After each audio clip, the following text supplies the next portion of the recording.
السلام عليكم ورحمة الله وبركاته. لا أريد الإطالة يا شباب ويا فتيات، كما قيل الصراحة راحة.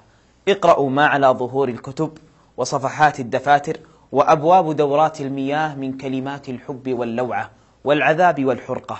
إنهم يحبون، ولكن في من يحبون وبمن يتعلقون.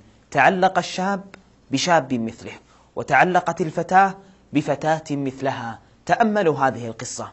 إحدى الفتيات أرسلت لمعشوقتها رسالة، قالت لها: إني أحبك. فردت تلك العفيفة الشريفة قالت: هل تحبيني في الله؟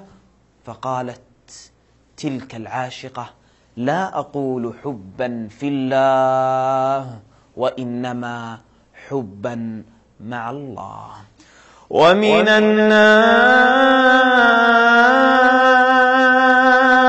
من يتخذ من دون الله أندادا. ما هو مقدار الحب يا الله؟ يحبونهم كحب الله، والذين آمنوا أشد حبا لله.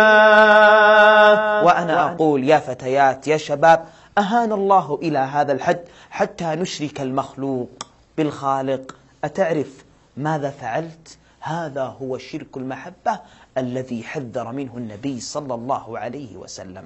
لا أريد الإطالة.